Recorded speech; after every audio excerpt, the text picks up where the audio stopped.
I love that. Welcome, everybody. My name is Karen Cohen, and I am the founder of Women in Emerging Tech. And I'm really excited to share this event with all of you today. I am really grateful to the Victorian government, the Digital Innovation Futures, who sponsor these events. This is one of our lunchtime sessions. So I hope everyone's brought their lunch and their water and is all well hydrated for this session.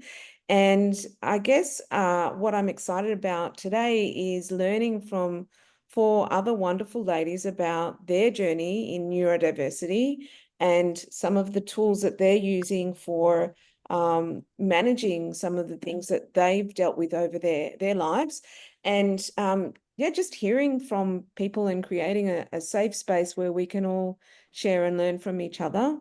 I'd like to, of course, acknowledge the traditional custodians of the land on which we are meeting today and pay my respects to their elders past and present, and extend that to any Aboriginal and Torres Strait Islander people who are here today on the call or are watching the recording in the future.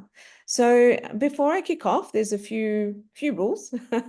So we've got four wonderful panelists today who are going to share their journey and just share, I guess, their feelings about neurodiversity and some of their tools. And I'm going to give each of them 5 minutes just to talk a little bit about where they are at in their journey, and then 5 minutes each to talk about what tools have been useful and how has AI played a role in these tools and helping everybody, which we're all keen to hear about as well. So I'm going to introduce each of you and give you 5 minutes, and I am going to be firm on the 5 minutes. And whilst we're doing all of that, I have run a poll in the background, so I hope that you guys are able to see that. And also keen to hear from you guys about your questions. So the last 20 minutes of this lunchtime session are going to be dedicated to questions. So feel free to pop them in the chat, and we will hopefully be able to bring you on, and you can turn on your camera and ask your questions if you're feeling brave. Otherwise, I'll be monitoring the chat today. So I'm going to start with someone who's very special in my family, my sister Becky, and she runs her own coaching business around helping people with their transformations. So without much further ado, I'm going to hand over to Becky Cohen. Hi, everyone. Thanks for having me on the panel. So yeah, my name is Becky. I'm obviously Karen's sister, and I run my own coaching and consulting business. So I came from a background of over 15 years in corporate project management and IT. A little bit about what happened for me, I guess. I didn't know about ADHD. So it's a very funny thing for a lot of women as well. And growing up in the 80s, we didn't really know much about ADHD here in Australia at all. So I kind of knew I was always different. And the first time I heard about ADHD, I think I was about 20 for women. And speaking to some of the friends I had at university who had just been diagnosed, I was like, oh my God, that explains a lot. So I was always very different in terms of always getting into trouble at school, having, trouble concentrating, always being told that I need to focus more, all those kinds of things. But also on the other hand of things, it's like knowing that when I was really passionate about something, I could hyper-focus, and I just love that. So I just felt like I always had these amazing superpowers in terms of when I was interested in something, I excelled, and things that are really basic, I bombed. And trying to understand, going through that journey, is it just something normal? Is it not normal? And along the way, because until you get into your adulthood, there's definitely a journey where you learn to adapt, you learn to cope. And the difference between women also being diagnosed or not being diagnosed is that a lot of the time we internalize things instead of externalizing them. So boys can be hyperactive and I can be very fidgety, and I had some of those things, but also we internalize and try to people please and try and do things the normal way, and we mask and we become a lot better at doing those things. So I only got diagnosed this year, actually, at 45 years old. I knew for many, many years I had it. And for me, it was more about when I was getting into my own business, that there was a lot of things that I knew that I excelled at, and other things where I decided, okay, I need some help now. And what I've learned to do over the time, and thank God for things like ChatGPT and tech that come in that have helped us, but you adapt along the way, and learning how to manage these things along the way without those tools, eventually, like it can catch up with you. But now we've got a lot more tools that we can use, and we'll be talking about that in the second half. But really, along the journey of finalizing, like, how can I excel and use those powers that I've got that excels my career, and then how can I learn to adapt and adjust with those things that I need help with. And that was through coaching, with actually getting diagnosed, with deciding whether I want medication. There's so many different ways you can do that, and learning how to experiment with that. And it's definitely worthwhile, especially for women who never got diagnosed young because they didn't have the boys' symptoms, to really be understanding how we're all so different, and how we've all got different superpowers, and how to excel with those, and how to figure out the help that we need along the way with those that we don't. Great. Thank you, Becky, for sharing. And I know that these things are quite personal to share. And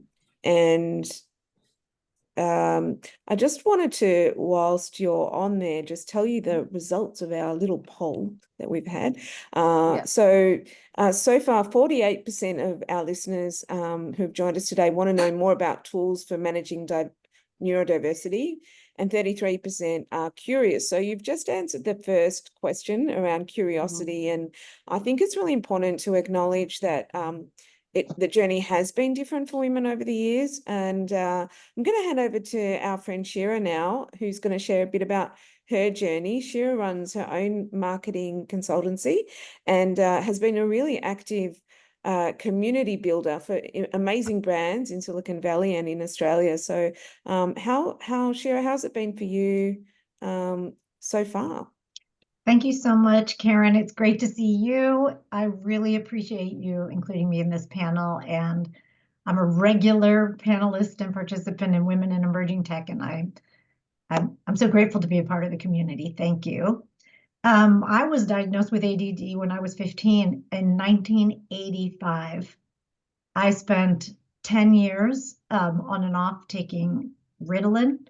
It helped me become an honor student in high school. It helped me get through university, and then I had gone off of Ritalin, and then I went to grad school to get my MBA and realized I really couldn't sit still and study without it. When I'm in a corporate, and I don't take it anymore, but just as far as the medications, which I know many of you are curious about, when I have a big speech or a big day, I do take a beta blocker, and you can ask your GP about that. Really, no side effects. It's just a one and done when I'm nervous or have a big day. I want to say that mostly off Ritalin. I've had a 20-year career in internet marketing. I spent 20 years in Silicon Valley. I want to also stress that I think that ADD, as Becky said, gives me my superpowers. I'm an extreme empath, which in a customer-facing role in a marketing organization, or those of you who are caregivers who are on the call, I know there are a lot of you in the social services, those are superpowers for you. The way that you can relate to people is amazing. That's great if you're customer-facing. It's not great all the time if you're an executive. So from a corporate standpoint, I've made the conscious choice to stay just below executive, so that I can always be touching the customer, because that's where I shine. So I'm happy to talk more about it, but I guess I'm the longest running ADD diagnosee on the panel. So I'm happy to take your questions later, but you are extraordinary and you have powers and you can use them. Just thank you for sharing all of that. I guess what in your memory as a child, I mean, really, what was it that your parents kind of saw in you that made them go and get a diagnosis so early? Yeah, great. I was an A student in every subject except for math. And in math, when the teacher would open her mouth, I fell asleep. Like my brain, it just overloaded my circuitry, and I couldn't even stay awake. And we'll talk in tools later about how I cope with that now. But it turns out that I'm great at math. I just needed to calm and compartmentalize everything else to focus on math. So even as a marketer today, we're very data driven. The wonderful thing about Ritalin as a young person is that it taught me what I needed to access to be able to concentrate. Quiet room, clear desk, no distractions, that kind of thing. But you know, my folks were perplexed, I guess, because they knew I was very bright, or in Australian, they knew I was very clever. And then they were like, well, how come she can't do math? And that led to a series of tests. Amazing. And I will say this, I want to tell you what the pediatrician at the time told me, which is your mind is like a prism, the kind of prism that fractures light and creates a rainbow. And he said, while most people fracture the light and create a very structured rainbow, you might be missing red or you might be missing purple. And it's just a part of your chemical makeup that isn't there, and we're going to help you with the drugs. And it's I love it. I love that analogy. Like that's a true rainbow child, right? Yeah, totally. And I love that analogy that you can see certain things, but you can't see other things. It's such a beautiful way of describing it. And thank you very much for sharing that. I look forward to hearing more about your tools very soon. I'm going to hand over to the lovely Kelly Hutchinson. So I'm just going to add you in here. Kelly has been an absolute mentor and support for me in Women in Emerging Tech, and I can't be more thankful.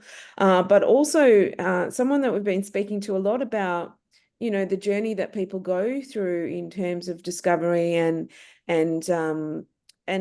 dealing with different diagnoses and different needs. So I'm looking forward to hearing your view on things, Kelly. Thanks so much. And it's a mutual mentoring. That's what I think is wonderful about the community that you've built here, Karen, is that we all are technologists and all committed to technology making a difference. That's sort of, if those of you who know, I was with the Victorian Government with the Digital Innovation Futures Initiative, and one of the key areas that we wanted to look at was digital inclusion and emerging tech. And this is where I've continued to work since I left. And it's interesting you talk about light there, Shira. I first, you know, one of the things around any investigation around your body or your mind takes time for people to work out, medical profession, A, to even know it's an issue to look at, or B, how is it manifesting in you? So first was, I used to fall asleep when I fall asleep when I try to read. And I was, whenever I was studying, and I was studying my first master's, and I would literally read 3 pages and then I'd have to have a nap. And I felt it was because it helped my brain process whatever I just read. And then I would wake up, and that time between asleep and awake, my brain wanders and comes up with these amazing observations. But you can't do that every day. It's not really as productive as you can spend your hours. So I actually went and had an assessment on Erland-Lenz syndrome. So it's one of the other pieces of neurodiversity, and it is that it's a light scotopic sensitivity. So I don't see certain elements, just like you were saying, but how you manage that is through different glasses, and you do assessment to work out what should. And so for me to read anything on paper, it should be on pale green or pale mauve. I can put overlays, literally physical overlays, used to stick over the top of things on the computer. Or now there's, you know, I haven't used it for years, and these don't have that. This is just so I can see the computer screen.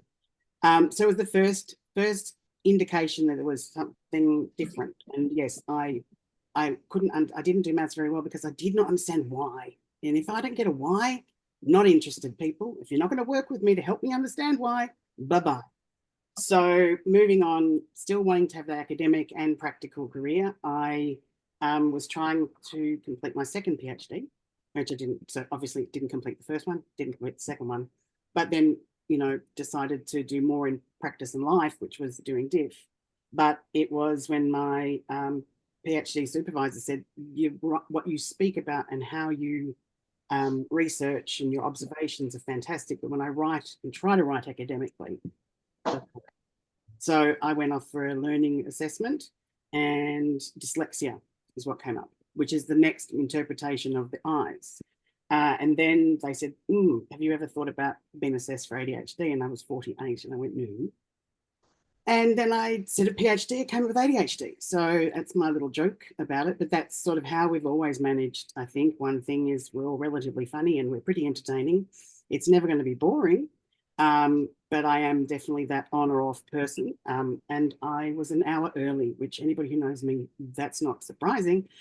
But it's usually better than being an hour late. But I was so prepared to be here today that I made sure that I was, but a bit early. So that's just sort of some of the journey. And actually, does this explain the various levels in which the brain is neurodivergent?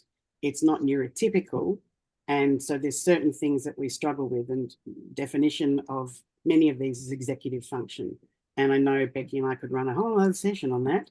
And I'm actually, since yesterday's briefing with you guys, I've actually ended up developing my workshop, finally did it. So yeah, so it's really that idea of lived experience and learning what works for you. And that's sort of where we're all coming from with the tools, because, and also it changes, because about 3 months to make a habit, we get bored. So we've moved on. There you go. Thanks, Kelly. And yeah, I think one of the discussions we have is that it's almost like a spectrum that everybody's sort of sitting along in a different place of neurodiversity. So we've all got elements of, I don't know, I've got forgetfulness and you know, lateness and things like that, and scattiness, and you know, so I think all of us sort of have a little bit of something, and it's great just to be able to talk about and to share. So thanks for that. I look forward to hearing more about your tools in a minute.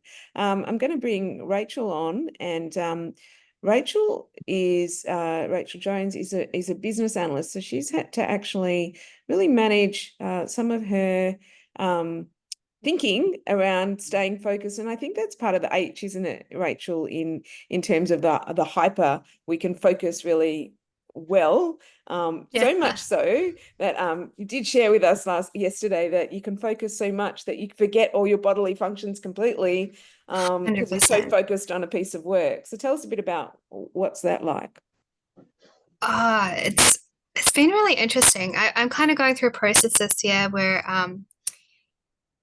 I kind of start thinking about tangents. So I was really late as well when I got diagnosed. So I was like 22 when I went and got diagnosed with dyslexia.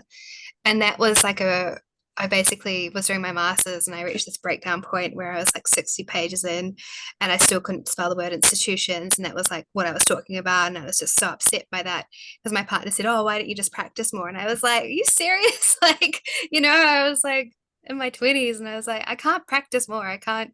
We were talking about this yesterday. Like I thought I'd grow out of it and I couldn't. And then with my work, I've really, in hindsight, I'm kind of like looking back at all these things, patterns and behaviors and things that I've tried and tools that I use, and really learning it's because my brain is not really set up for how the world is structured.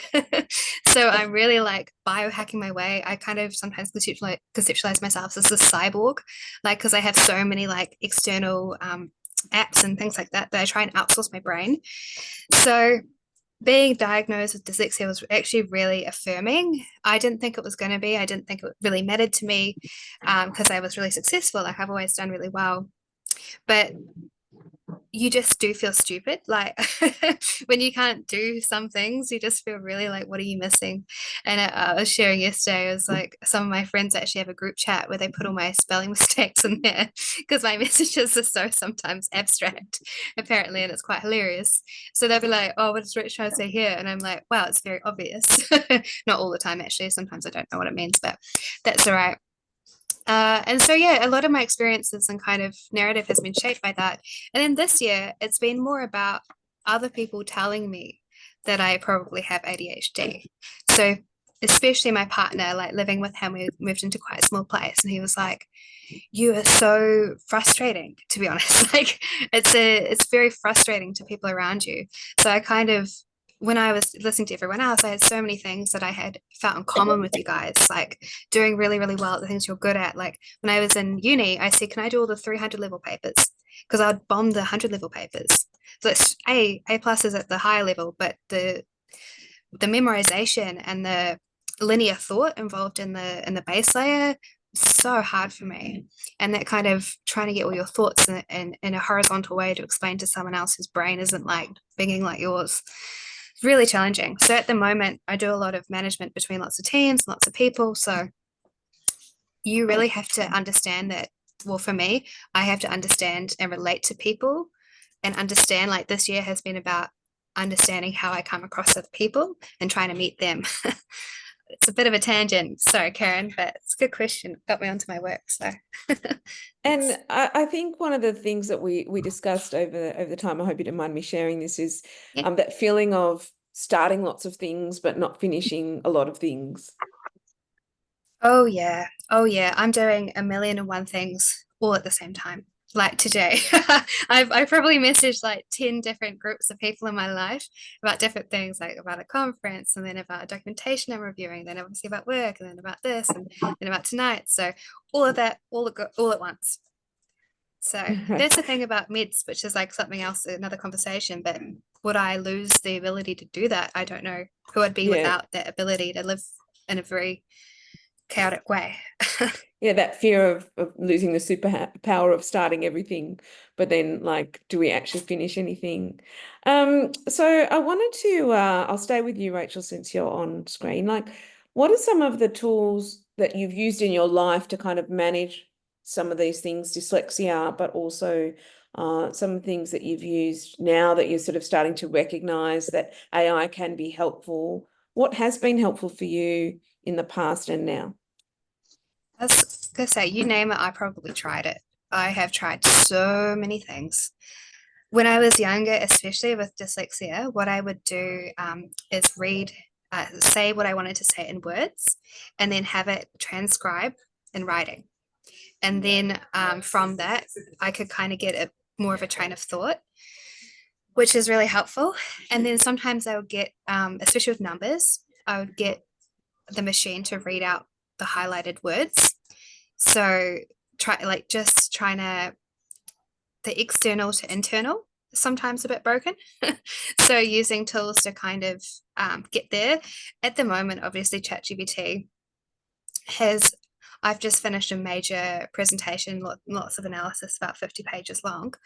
In uni, I would have probably cried about 10 times, had a breakdown, like, because I would get so frustrated because I know I can achieve it. I know the content, talk to me about it, 10 out of 10, but trying to articulate that in words. So having a machine to, even just my spelling, not get caught up in that, use Grammarly. And then a lot of functions that are probably more to do with my time management, stuff like that. We're a Fitbit, so I'm like always like looking at my data as well. I love data, but putting a timer on my wrist that I can't walk away from. It's attached to me, and I never ever ever ever take it off, like ever, because I'll be in the shower and I'll be like, time will just pass, and then I'll be like, holy shit, like, you know, I'm 10 minutes late. So having that time on me all the time has been important. At the moment, I'm stuck between 2 time zones, so Brisbane and Sydney. So this is not AI, but it is useful. It's asking people. Karen, I sent a message yesterday with my presentation. I said, is this Sydney or Brisbane time? Like, just knowing who you are sometimes as well, because I'm a very confident person. So that's kind of the struggle as well. If you're very confident, then you can get it wrong. So yeah, using that outsourced brain. I think we'll probably cover with the other girls where ChatGPT has really come in to help. But yeah, I think you know, I'm hearing what you're saying, that some of these things are a struggle in terms of presentations, and so using something like ChatGPT to help you structure the presentations, that been where it's been the most useful. What I struggle with is if I try and give you an answer, I'll explain all my reasoning. Whereas a normal person just wants the bloody answer. So I'll have a whole paragraph talking about like US strategic reserves to Bitcoin, where the question might be, why is the price going up? Well, I'm like, well, this is why. But everyone's like, you're going left field, you're off on a tangent. Whereas ChatGPT will be like, you can help it to. Sometimes I ask it a question. I'm like, what do you think my core point is? What do you think I'm trying to say? And then sometimes I'm like, the hell, that's not what I would have gotten. And obviously reading emails and stuff like that is really important, because I think that's my dyslexia. I have a real anxiety, a real sense of shame around the how I communicate. And when I was younger, I pissed people off, man. People would always be really, oh, like, why'd you say this? How'd you say that? And I'll be like, oh, I didn't mean it. But my tone was always off when in writing. And I'd always get this like anxiety, fear. So yeah, having that, it's kind of like it just changes even my tonality. It's been life-changing. Actually Yeah. life-changing. And we did a panel yesterday, and one of the panelists said he's got ADHD, and he said, there's all this anxiety before I speak that I'm going to say not enough, too much, and not going to be on point. And I looked at him, I said, I would never pick that you were ADHD. It wouldn't come to me. I had no idea that you feel nervous. You seem like such a confident speaker. You're always at the front of the room.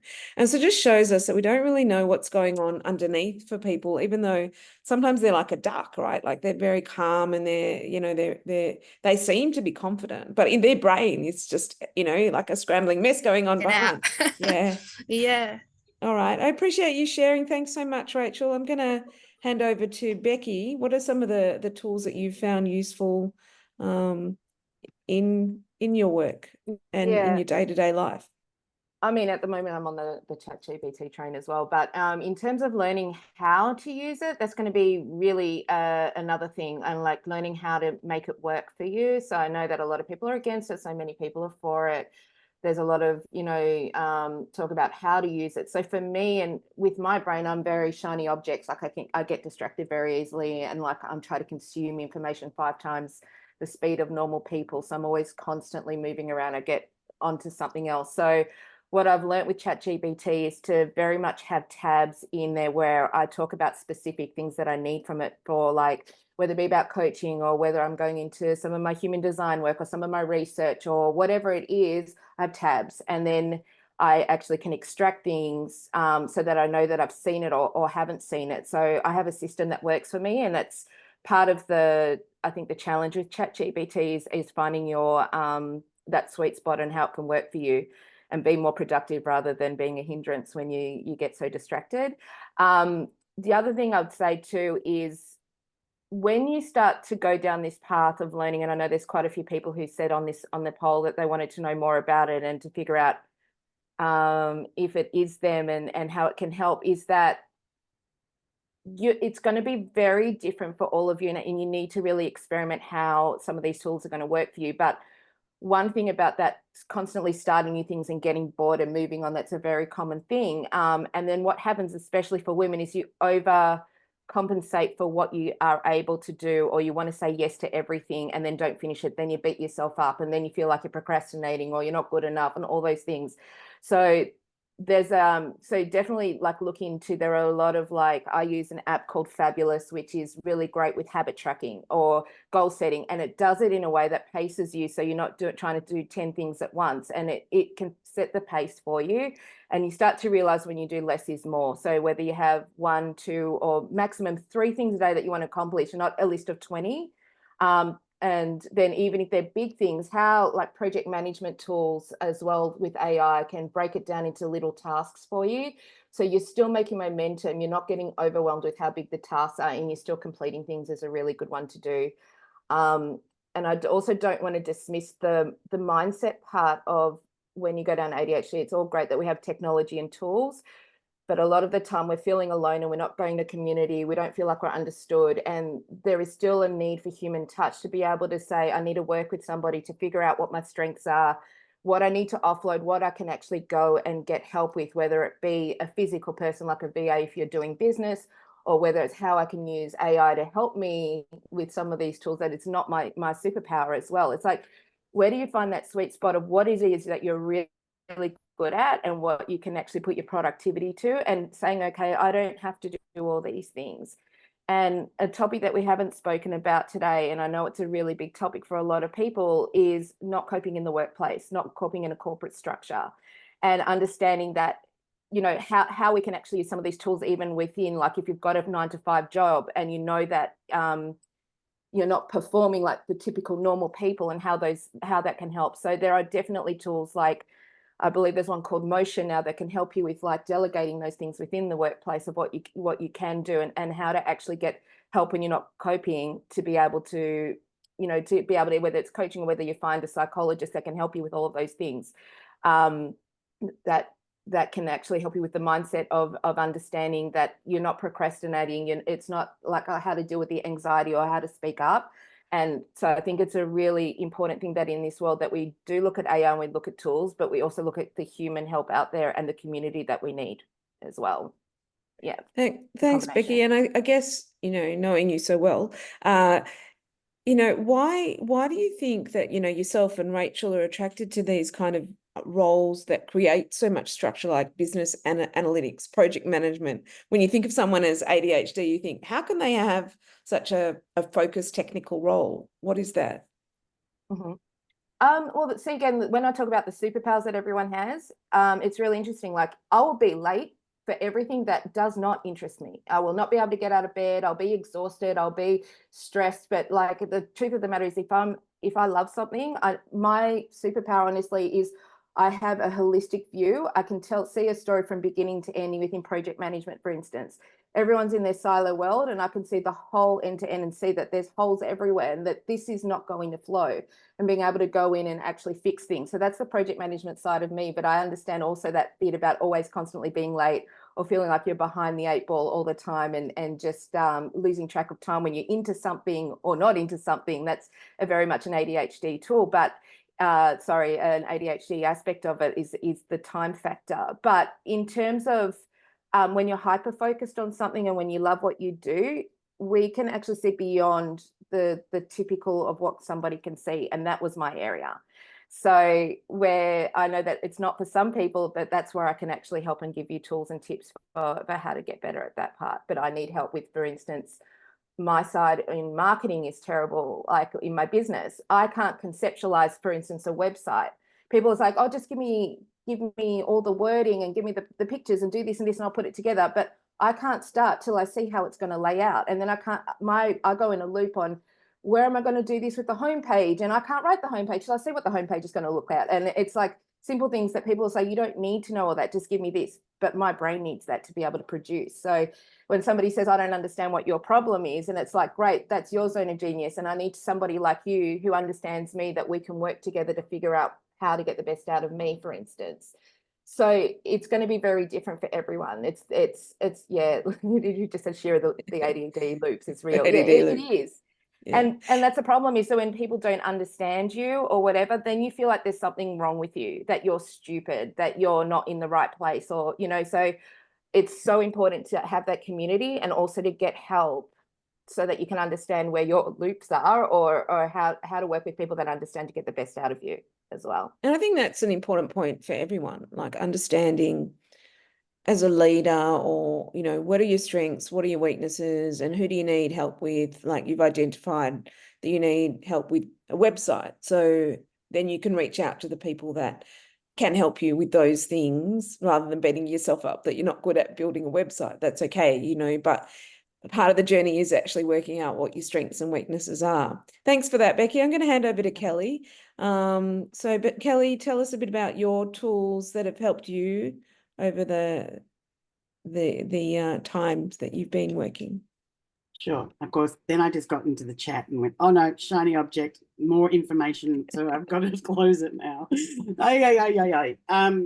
But that big picture thinking, Becky, is absolutely, I mean, I think you may have seen many of us nodding, and it's that ability to see beyond what other people can.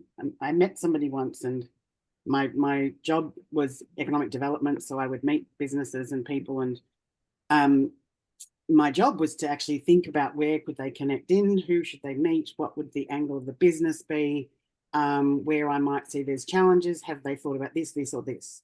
And it would be very intense. And so I used to be called a fire hose of information, which was pretty demoralizing, and didn't really help me much. But it did make me, as you said, Rachel, think about how am I perceived in the world, right? And I'm late and I'm noisy and I'm loud, or the rest of it. And they were things that I was made to not feel that was appropriate in certain environments and the like. So I think it's really interesting. I'm writing some notes And we've got the future discussions. We've got 9 to 5 workplaces and why they don't work for us. And it is that thing of thinking about how you work, because there's an element by which I've often not thought about how I earn money and what I do. They're disconnected. So money and neurodiversity is massive. And I've obviously been researching and looking and finding different people who talk to those different issues. And that's where the different tools you have, because you do need to compartmentalize, and that's how you go into the hyperfocus, right? So I'm recently getting into it's really interesting music and sound, and I know Shira's got some fabulous thoughts around music and sound. And sound is something I never thought about, sensory issues. Yeah. So how many people put in their noise cancelling headphones and don't actually put any music on? It's just that they've cancelled the noise around them. Yay. And then I always used to have a playlist when it was doing the festival, when I knew that I had to get shit done, which I am excellent at doing when I have to get it done. And I had a great playlist, and that was electronic dance music, right? Because it keeps up a pace. But then I also know when I need to do reflective work, I'm going, or I'm hitting a deadline and I'm going, oh no, that's really raising my heart rate. I need to pull back on this one, right? So I'm going to go and put some chicane on, which is a little bit more relaxed. Yep.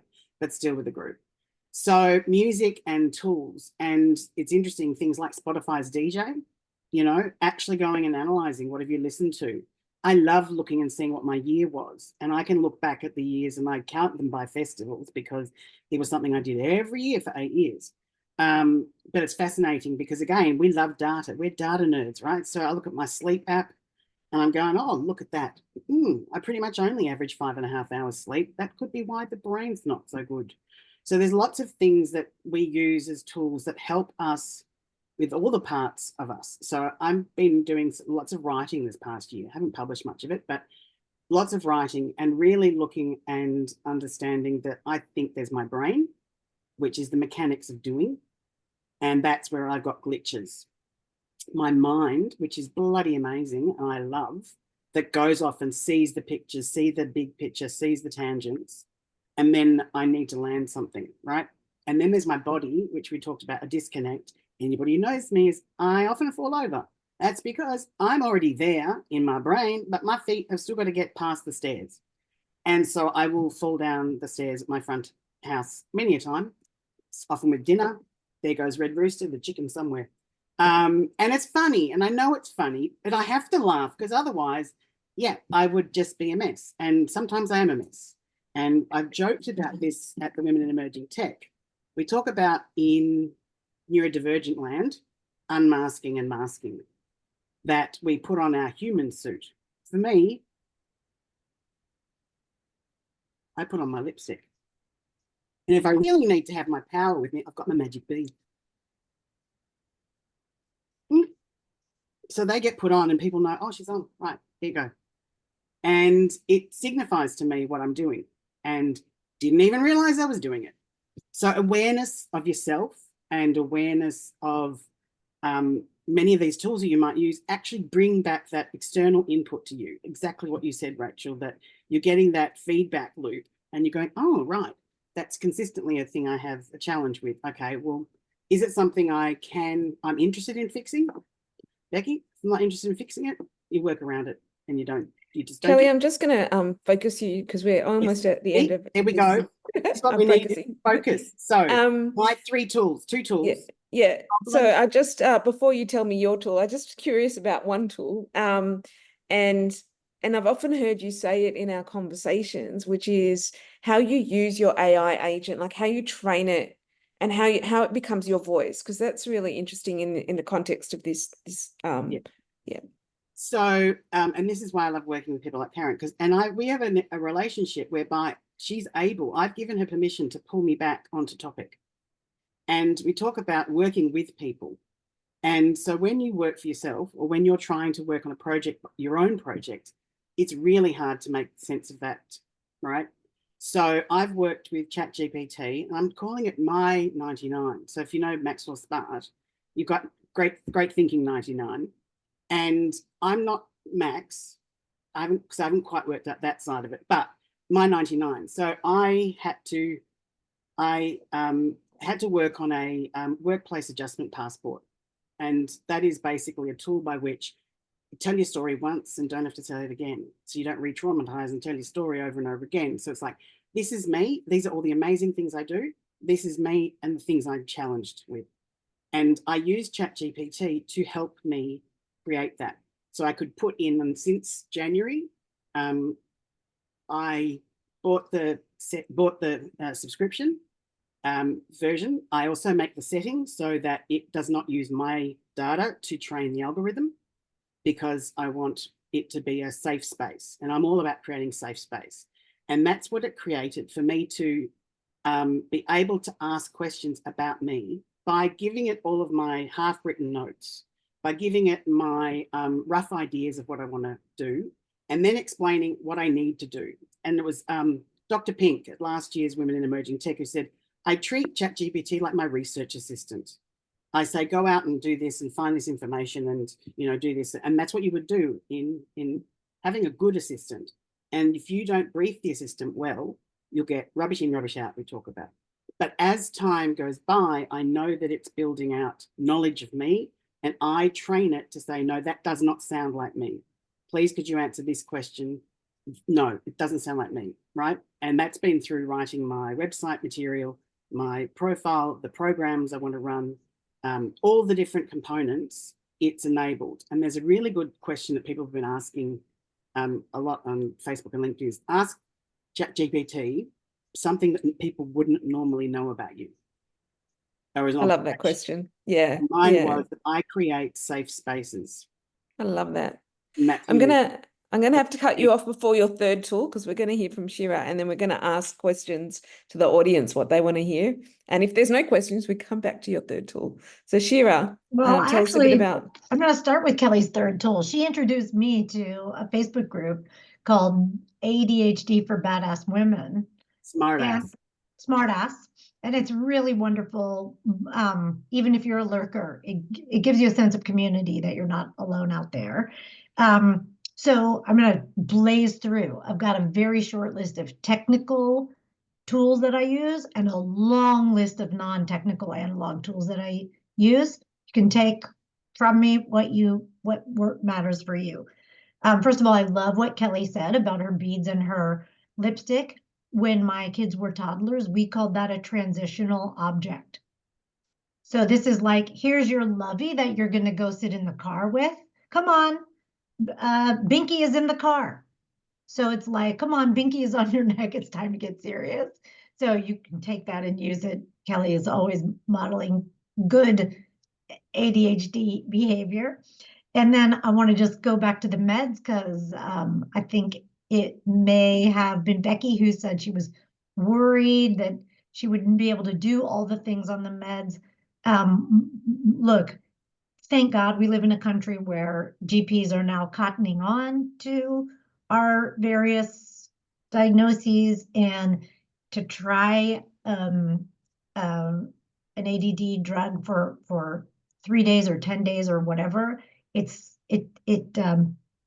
it processes through your digestion system. It doesn't stay with you. There's no harm in it. I was overjoyed when I learned that Ritalin as a teenager did not quell my creativity.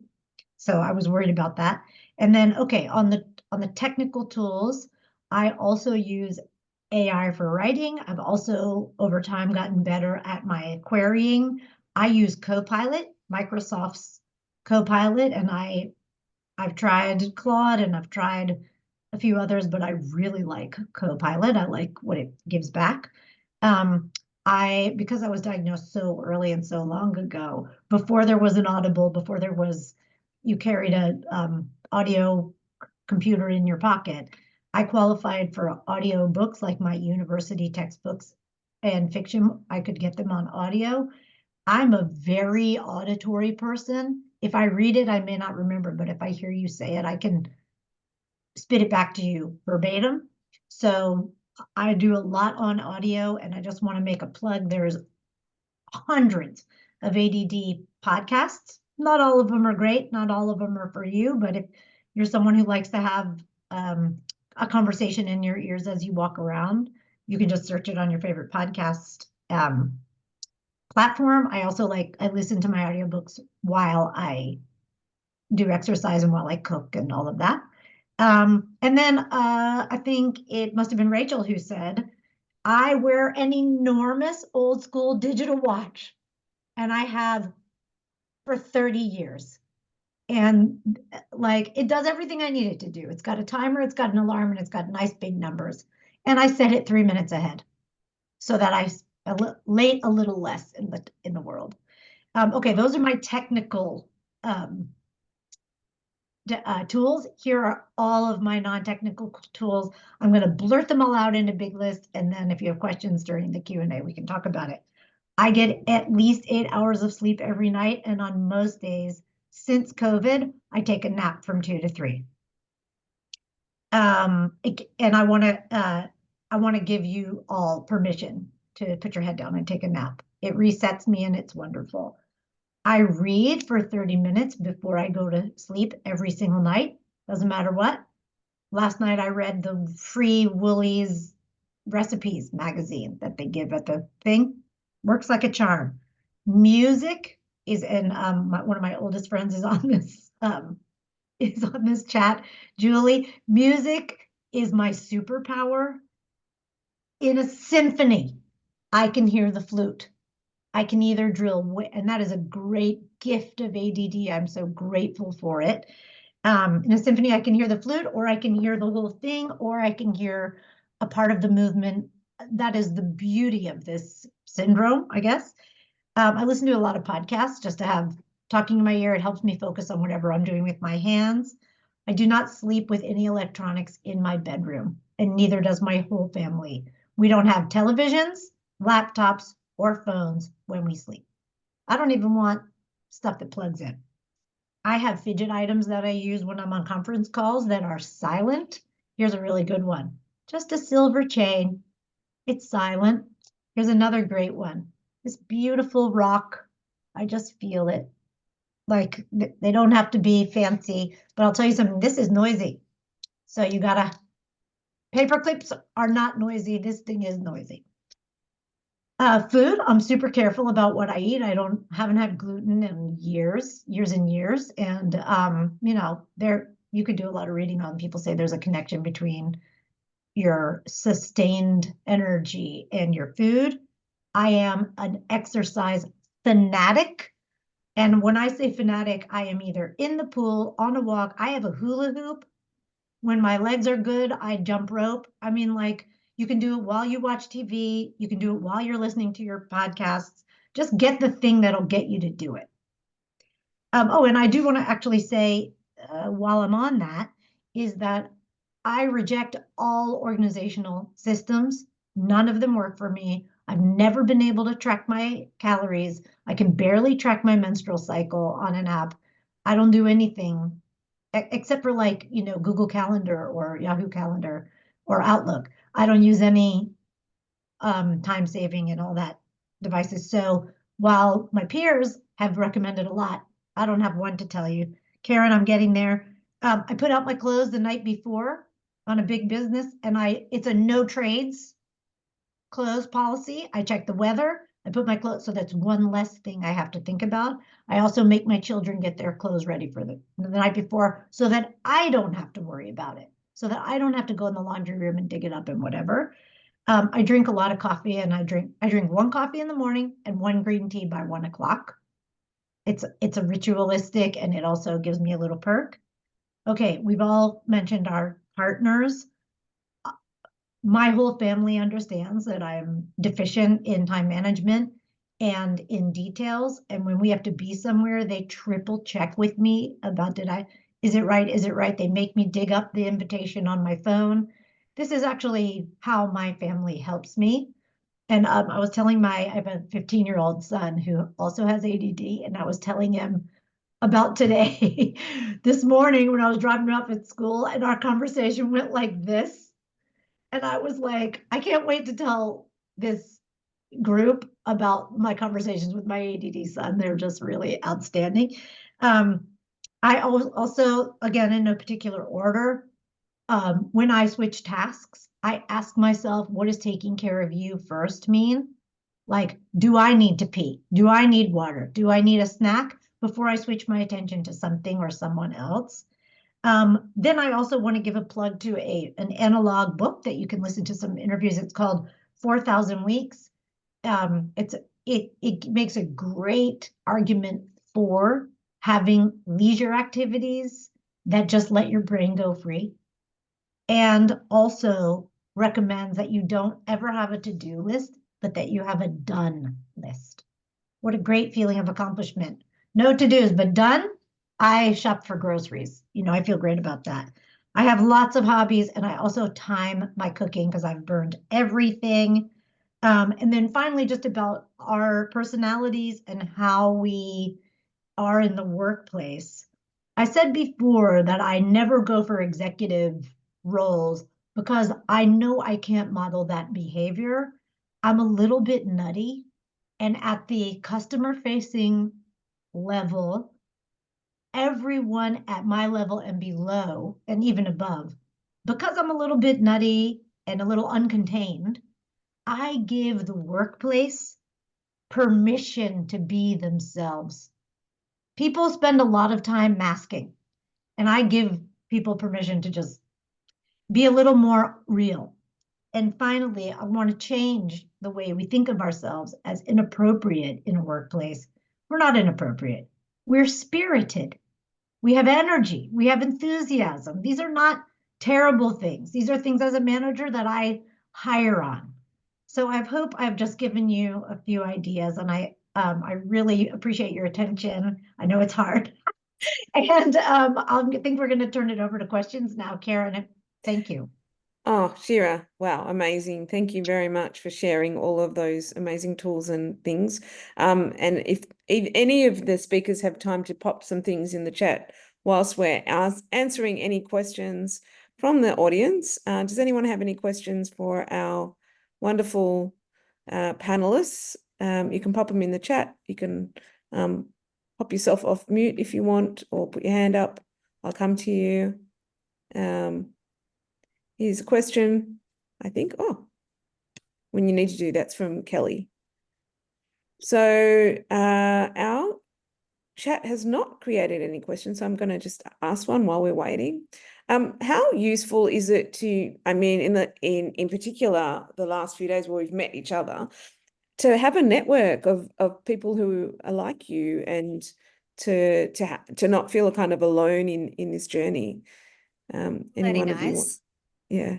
So nice. I'm always told like, well, I always feel a bit too much. Shira, you saying like being in the workplace and not being the one that helps people be themselves. So I often feel too much, especially I worked in a data analytics role for quite a while. And it was so people could go 8 hours solely working Excel. And I was just like, every time I'd spin on my chair, I'd have to shut down and like pull it in. And I left the job really after about 6 months, not because of the work, but because of and I really like the people, very kind, very nice people, but I just felt so much. I felt like I was a lot. I've been told off for laughing too much before as well. I've been told that another group in the office complained because I could hear my laughter. So I really relate to that. So it's been really nice. Yeah. We've got a question here from Nancy. Thanks, Nancy. How many of you run your own business because you didn't fit the standardized employee model? Becky, you want to answer that one? All of you, I think. Yeah, what was interesting for me is I was in project management, and the reason why I did contracting for so many years and couldn't do the perm thing is because it would end. There was a beginning and an end. So you can keep up with it for a certain amount of time, but even then, like sometimes if it went for more than 6 months, like that next 6 months was like a lot of work. So I just learned how to play the game and learned how to fit in by knowing that, making them feel like they would get the best out of me without telling them that there was something different with me. For instance, I can't sit still in an hour-long meeting. So do you really want to spend that, like how much it costs you per hour for me to sit in another meeting, or would you like me to go be productive and get something done? And they'll be like, off you go. And they'll be like, yes, so it would, like, I knew how to play the game, but it always did bite me in the ass that I was different. and how I didn't fit in. And hindsight's beautiful when you actually get diagnosed, but you see how it's impacted along the way with different relationships when you are slightly different. But running my own business, what we did speak about yesterday as a group was we're really great at thinking outside the square, risk taking. Some of the biggest CEOs in the world and the best innovators and visionaries of our time. We've got Steve Jobs, we've got Richard Branson, ADHD, highly ADHD on the spectrum as well. And yeah, we do make great entrepreneurs, but there are times when we can't wear all the hats, and that's just like everyone, and how to figure out where you're going to need the help, because we're really good at the things that are extremely complex, and then some of the basic things are like, oh my God, like not there. So that's my experience with it. Yeah. Hey, Karen, can I answer Sai's question? Sai, are you coming to us from an Australian point of view? Because I'm an American living in Australia, and I mean, we're just a lot looser, and I don't mind being loose in public, and I'm a great audience member at a band. I'm hooting and hollering, and it embarrasses my family, and you know what? They can piss off. Like, that's my way of enjoying it, and public space is public space, and I'm going to be me wherever I am. And staying productive without track of time, I'm going to let my co-panelists answer, because they've got actual really good tips on that. I've got one that's really hardcore, but it's saved my life doing a lot of written work. And that is literally every 15 minutes, I record how much words I've increased. So sometimes, and I do that, like seriously, because I reached a point where it was mental. I'd spend 10 hours, not even do a single page of work. So literally I have it on the left, I have the time, and I have a phone or a watch. I brought so many timers in my life, but I put the timer on the desk and I write the words. I go 103 words, 105 words. And sometimes for like 4 hours, I've only increased by like 40 words. And then that kind of stresses me out and I start to spiral, but it helps because it quantifies. I need to quantify, otherwise productivity is out the window because it's all abstract. So that's very hardcore, and you feel a bit nuts, but it helps. Well, it really helped me. I just want to make a play for slow thinking, actually. I mean, we've already identified, Becky in particular, that we can see around corners. That's part of our, I think, collective superpower. And slow thinking that yields solutions and ideas that may not have come through just getting it done. There's a renaissance happening around slow thinking. So don't beat yourself up for either for not getting it perfect or for taking a little bit longer. You might end up with a more interesting solution. I've got one last question. Sorry, Rachel. I want Liam's got his hand up and I want him to be able to answer, and then we're going to have to end on time. So go quick, Liam. I'll try and make it quick. And thank you for today. So I work in accessibility design and a big advocate around ensuring we have diverse feedback right at the beginning of the stage and throughout. So I'm conscious that when we're building either lo-fi or hi-fi prototypes, they're not always accessible for diverse users. So do you have any recommendations when it comes to prototype methods and tricks that are inclusive? Hopefully that's a quick question. Yeah.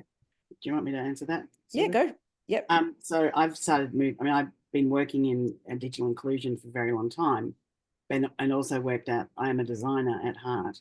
And so that's why I was running a thing on inclusive design for neurodiversity. Yep. And even with doing my my ChatGPT, like I want to work up a program so I can run something that I can help, from my experience. I didn't go through the pain, lived experience, without bringing that benefit to other people. That was the whole purpose of the thing that kept me going last year, which was very hard. But now that I'm preparing the materials, I actually started saying, well, I'm ASD and no, I'm ADHD, and then there's ASD. Now there's a spectrum on that with many different coexisting and crossover symptoms, and we've talked some of them today. And so I actually said to ChatGPT, please can you describe what activity we want to do and then explain it for somebody with an ADHD mind and explain it with an ASD mind.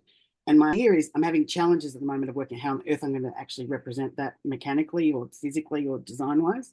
But by looking at that, it's so clear to me to see how, and I'm going to go back to and unpick it further. How is it coming up with those determinations? And then part of it is thinking through, well, as you iteratively develop, and so I'm talking about an online and face-to-face and blended way of doing something. And eventually, because I am a tech-minded person, I would like to be able. So it's that lived experience and asking the script. And that's what was interesting. Part of what it's talking about when you're dealing with workplaces and you need to say, look, I am best to be in the office 2 days a week because I really do need to be with people. But then if you want the deep work that you want from me, you want me to write that 50-page analysis, then I need to go away. But I also might need to go and sit in a cafe because I need body doubling, right? So there's whole different ways we physically use technology and prototypes. So I'm wondering if that could be something to look at. I think inclusive design in workplace and usage, where do we use the tool? And probably comes even from my early master's research, because I was looking at how we used internet chat versus the young Cambodians that I was researching. I lived in Cambodia. And so, you know, I know you're talking low and high around the prototypes with a digital tool, but I think even expanding it and thinking of where are people going to be engaging with that tool and the purpose and all of that. So there's all the wraparound stuff that if we don't think about it, then we will end up designing more tools that really are useless and nobody really needs. But we pay for them and still pay every time and forget that we didn't subscribe to it again. I'm going to have to stop us here. Thank you, everybody, for joining us. And thank you, everyone, for sharing. I know this is a really personal topic, and it's really brave of you to all share your experience with everyone in the audience. And I want to thank everyone for coming. And I will share the recordings and we'll be in touch about next steps. We've learned so many things from everyone, and you know, lots more to do, I think, in this space. So thank you everyone for joining, and we'll see you next time.